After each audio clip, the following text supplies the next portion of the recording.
सजिया बाबू वाले तेरी वाली नहीं आवई नींदा नहीं आवाई हो।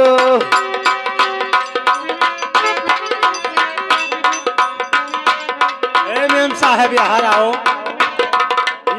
छोटका। हाँ जी बताइए। तोहरे करते थे गौवा वालन का 8 दिन के पहले से राज चोत रहा लेकिन आयु लेकिन सुनो अरे स्वाति बुना तरसई बाप हरा पियारी अबीना कोयल पियारी अबीना कोयला हो रामा सुतई बिना वो तरसई तीरीवा रामा सुतई बिना तारा सई तेरी वाली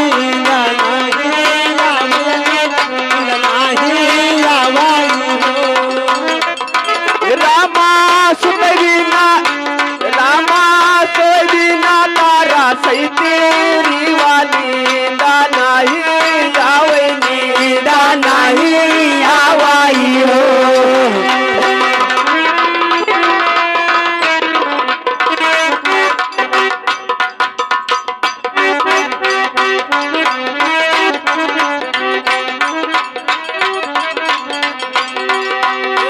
कवना बोला बोलई बाप प्यारा साहब हम तुझसे पूछित है कमल बेला बोलई बाप प्यारा का वनरिया कारी कोयल का वनरिया कारी कोयला हो रालिया कमल बोला बोलई तेरी बा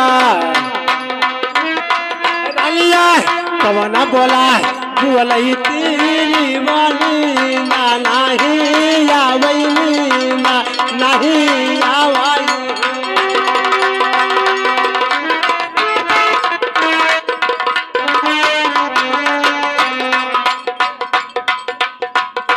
रामा की हमाना बुआ लई तेरी वाली नहीं आवई नींदा नहीं आवाई हो।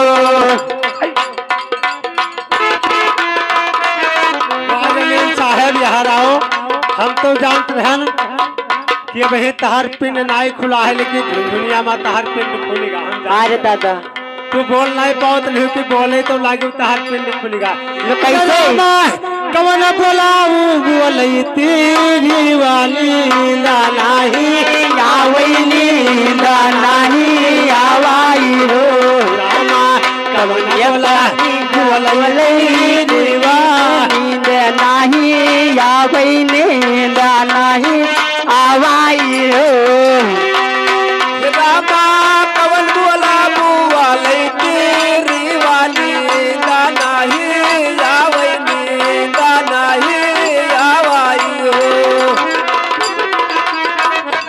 रामा कवन रे बोली बोलई तेरी वाली नहीं आवई नींदा नहीं आवाई हो।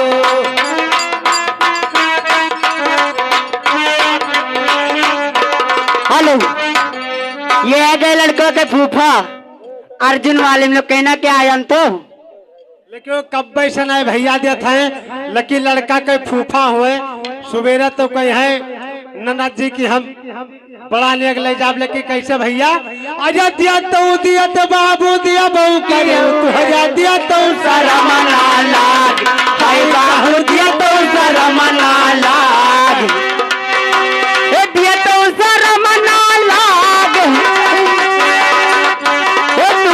ना हुई तो हम बादी मदियो लऊ तारा बाबू बादी मदियो लऊ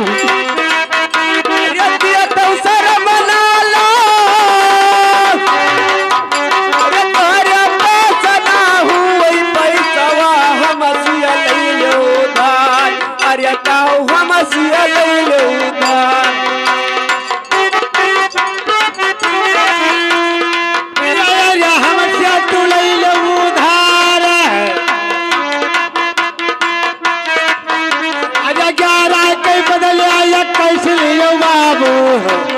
रुपया दिया लौटार, अरे बाबू रुपया दिया लौटार, रुपया दियो लौटारी रे बाबू रुपया दियो लौटार, अरे कहू रुपया दियो लौटार, रुपया दिया लौटार,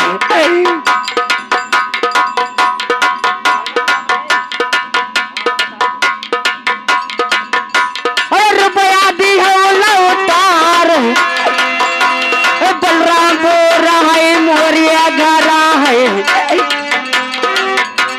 दिया कटवाल के पास आए बाबू, दिया कटवाल के पास, लेकिन भैया लड़का के फूफा भाग गए।